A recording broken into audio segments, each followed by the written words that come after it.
Today, I'm going to show you how to whitelist Facebook ads just like this and cut your CPA by 30%. And I'm going to show you the method that 7 to 9 figure brands are using to reduce their CPA on Meta.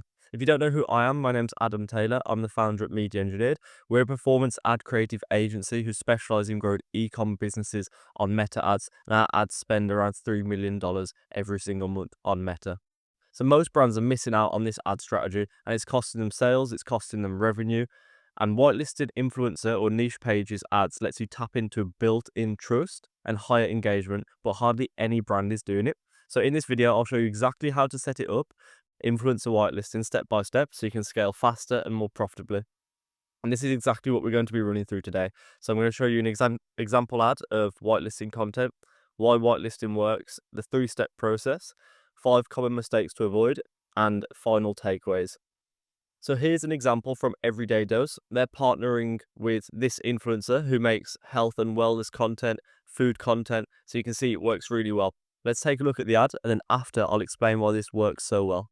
A lot of Muslim coffees out there, nothing like everyday dose. This is the next generation of coffee. This contains functional mushrooms, collagen, and nootropics. Not only does it taste like a delicious cup of coffee, with 80% less caffeine than a regular cup, so you don't get the jitters, the crash, or the twitching. Here are the 5 ingredients that make everyday dose so unique, etc. Lion's mane and chaya are both functional mushrooms, really good for immunity and your brain. But the collagen is from grass-fed Brazilian bovine.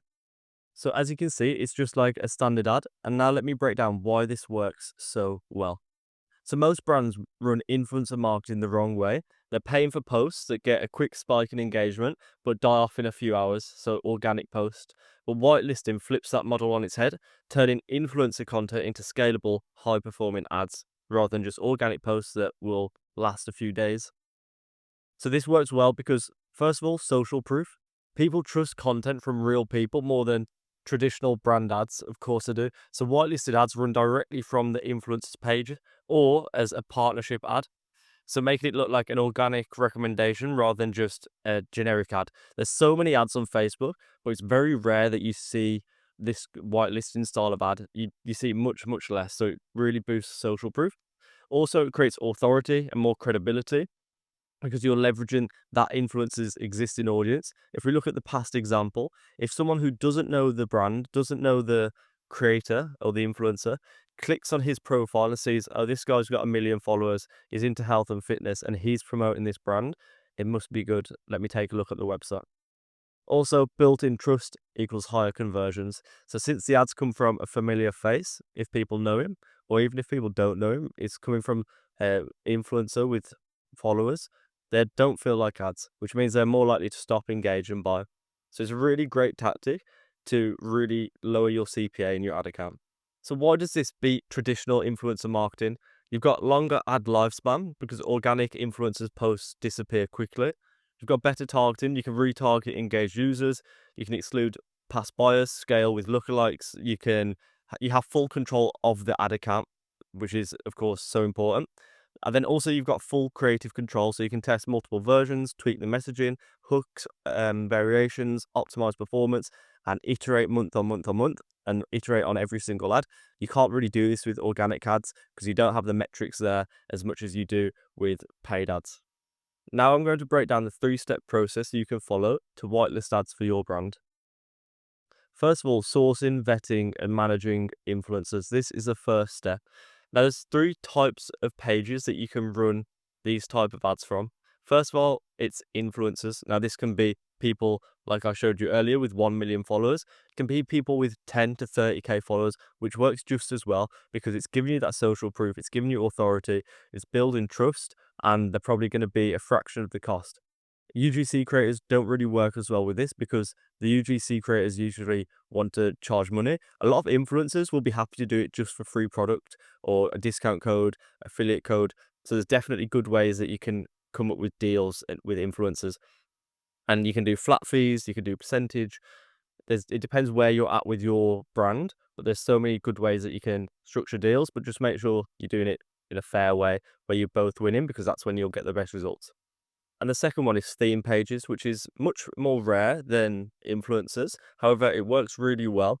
For example, if you were a fashion brand, you could reach out to a fashion theme page that your customers follow and run the ads from there, and it works really, really well. Very similar to influencers. Then also fake pages. Now, if you're a smaller brand, this can definitely work. Just a fake page with a fake theme page, or it's not really fake, but a small theme page, or potentially influencer page, and you just set it up and it's only got a few followers. This can definitely work well to test and see if it's actually working if you're a much smaller brand. If you're a bigger brand, then this wouldn't really apply to you. Now, platforms to source these influencers. And if you're looking for theme pages, of course, this is just going to be your organic platforms like TikTok and Twitter and Instagram. However, for influencers, you can sometimes find them on Fiverr. It's a solid platform. They're kind of cheaper than usual. However, they're more common, meaning that a lot of other brands have access to them because Fiverr is so popular now. Twitter and TikTok is really good. Also Instagram. There's amazing talent on here, often more expensive, but definitely worth it if you can find good connections. Backstage, cheaper, more rare. There's a lot of low quality creators on here. It's very unlikely that you're going to find people with a good following on Backstage. However, you will find people with a good acting ability. And then custom UGC creator platforms. So there's loads like Incense, and there's honestly tons at the minute. Can be useful, but we prefer to go directly to source and try and find them on their organic pages rather than going through these platforms. But all of these are good options depending on where you're at and what your goal is. Now, this is the vetting process that we use. I highly recommend that you use it or do something similar. So there's 4 key points. We have product creator fit. So we want the target audience to resonate with the creator. Metrics, so have generated various amounts of UGC. They've got good engagement. Experience, so they've worked with D2C brands. They've got effective communicators. Look and feel, so they're energetic, they've got that creator aesthetic that you want, and they're passionate. So that's the vetting process that we use. And obviously you can customize this, but simply having this vetting process and this matrix open when you're looking for creators will improve your ability to choose creators that are a good fit. So rather than just going for any you can actually get your hands on, if you vet them, then it means that you're going to have higher quality creators. This is an outreach template that we use to reach out to creators. And oftentimes I see brands reaching out like this. The brand will say, hey, I need some ads for my brand. What's your rate? The creator will say $500 per video. Can you do $350? And the creator will say, my rates are fixed. So you don't stand out here with this message from the hundreds of messages that they get daily. All you offer them is a reduced rate. Instead of coming across like every other brand owner, you want to position yourself as the prize. So add some personalization and compliment them to begin with their previous work. Then also, you want to let them know that this could turn into a long-term partnership. And there's lots of UGC creators who work for you at the minute on a long-term basis with flat fees. Give them some details on the project and exactly what you need from them, and then tell them your offer. Then also give a link to an onboarding form so they can get started right away rather than having to go back and forth so many times. And this outreach template works really well for us. Of course, you can customize it for yourself, and we don't send this every single time. We do customize it a little bit depending on what the project is and exactly what we need. Now, the second point is getting access to the page, which can be a little bit tricky when you're working with people who have never used Business Manager before or the ad account. So there's 2 options. If you're doing it at scale, I'd definitely recommend Leadsy, which is a tool which creates a link to onboard influencers. So you send them the link and they simply click on it and grant you access to their Facebook and Instagram page. It's definitely useful when you're doing it at scale. It makes things much easier. Or you can manually do it, which is where you share your Business Manager ID with the influencers. They'll go to business settings and they'll invite your Business Manager ID as a partner and assign both their Facebook and Instagram page to your Business Manager ID. So Leadsy is obviously more effective when you're working with lots of influencers. If you were going to do it manually, what I would do is create a Loom video showing influencers how to do it, and a system in Notion or ClickUp on Google Doc showing exactly the step-by-step process that influencers need to do to follow this. The third step is ad strategy and scaling. So now I'm going to head over to the ads manager to show you how to run ads from their page once you've got access. So now I'm in the ad account and I've just made a new campaign in a new ad account to show you exactly how to do it. Now, if you scroll down here, you'll see there's 2 settings on an ad level, which is the partnership ad and the identity. So if you want to run a partnership ad like the one I showed you originally, this is where you'll have both your brand name and the creator's name. You'll turn this on, and then you'll have to select a second identity, and you'll add the page and you'll add the Instagram account just like that. However, if you want to do it just by showing their name alone, then this is when you'll click on the Facebook page and the Instagram account and change it from here. So you've got two options. Partnership ad will show both your name and the influencer's name. The identity will just have one name. So I think there's pros and cons to both of these. The identity one is probably more in disguise. However, if you're running ads with a big influencer, like that one who's got 1 million followers. I've seen people with Kevin Hart running partnership ads. It's good because your name is next to this big influencer's name, which looks good on your brand. However, identity can be good because it's a little bit more sneaky as well. So that's how to run ads from the page. In terms of the ad strategy and scaling, it's exactly the same as your paid ads at the minute and your ad creatives at the minute. You follow this 4-step process and you treat it exactly the same as if you were making creatives without influencers. A lot of people will treat these like organic posts and they won't see success from it. But if you treat it like regular ad creatives, then you're much more likely to see success. And this will be with your research, so researching pain points and your previous ads and winning angles and making sure that you come up with a strategy that reflects your previous ad account and what's going to resonate with customers. So this is super important. You want to do the research so you can come up with a really good strategy. Just because it's an influencer or you're running it from a different page doesn't mean that you just let them say what they want.